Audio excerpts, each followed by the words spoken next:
this is my former boss, Alvin Toffler, right? Many of you know Al, basically, he basically in 1970 wrote like a monumental bestseller, which was basically Future Shock, all right?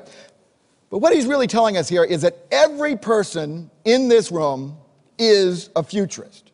Now, you're a part-time futurist, all right, but you are you're a part-time futurist, and it's because how we're wired. And Al basically says that the reason is human beings, basically, we think, we can't help, what differentiates us from the lower orders is our ability to think about the future. And so like that set of assumptions about what does not yet exist.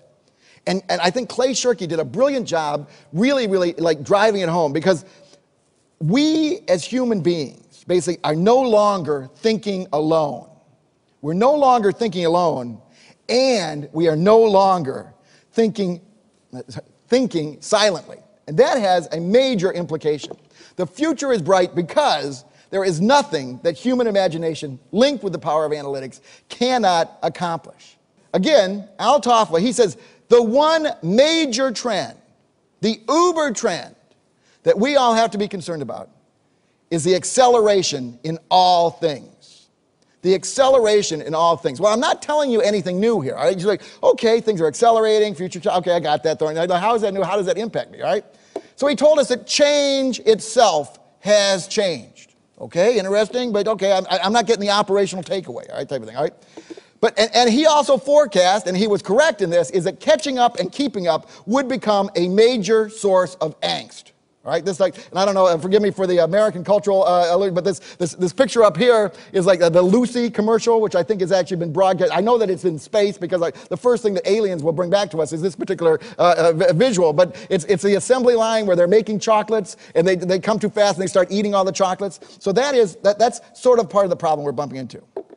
But one of the primary jobs of futurists is to time how fast things are changing. How fast things are changing. That's actually how I spend a lot of my time.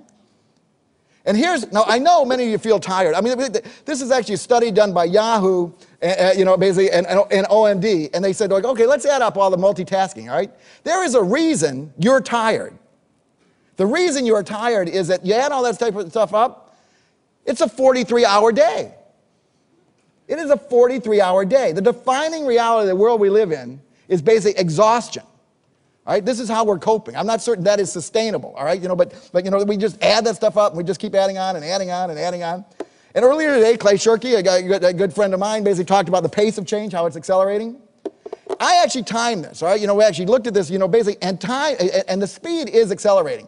Basically, once every 50 years or so in the early industrial age, once every 20 years in the later industrial age. And now what's happening, the current situation, the current metabolic rate for major change is once every 5 years in what you could call the meso-information age, or what I'm calling the new no. Every 5 years. All right, now, and this is validated. Some of you know Jeffrey Moore. Unfortunately, Jeff's a great fan of analytics, great fan of the folks at SAS. He couldn't join us here in Berlin this time, but he basically says every 5 years in the technology sector, just one part of the big change landscape, says that things change enough to force me to write another book. So we call that convergent validity, all right? So every 5 years, new world, new game, new rules, new behaviors. So that's sort of the timing. Here's where it gets interesting. We know a few things about change because it's such a big part of our lives. One, we know the pace of change is accelerating, but here's the nuance. The pace of change for various piece parts of the world we live in is accelerating at different speeds. And Joe from like Bank of America actually mentioned this, the thing that we live in a multi-speed world. This is a speed gun. This is a speed gun. I don't know, do you have traffic police here in Berlin? Or have you automated that? I found that out the hard way, is that you don't have traffic, you don't actually have police on the side of the road, you have technology.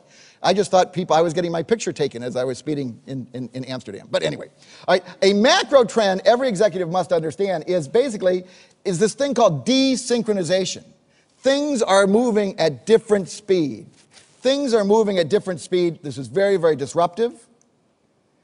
And here's the uber disruption, if you will, like basically desynchronization number one, which we've all been sort of talking about throughout the conferences today, is like the disconnect between our ability to create, collect, and store data and our capability to thoroughly process and exploit it. So the amount of data is increasing at a certain rate, and our ability to understand it and render value from it is moving at a different rate, historically slower. And so sometimes as a futurist, you have to go to places where they live the future. And one of the places is DARPA, the Defense Advanced Research Projects Agency at the Department of Defense. Their new CIO is a friend of mine, Terry Takai. But anyway, they're talking about the pixel to pupil ratio, which is basically how much the images that they're looking at is so far skewed in favor of pixels that only a small fraction of imagery can be processed. Too much information. Too much information. So how do you understand this issue of too much information? Well, you go to Google. And now, to sort of drive it home, if you Google the phrase too much information at Google, you get 202 million results. Does that, am I making my point? All right, but of course, like, you can't just go to one, because that would not be enough. That would not be due diligence. You have to go to two. There's another search engine out there, and because they're new and they try harder, they have 388 million, if you will, like, of these things on too much information. So we've got that, so we don't have to beat that thing down. And here is the reality, is there will be an incomprehensible, mind-explodingly massive expansion in the amount of information floating around. What will this mean to you and your business?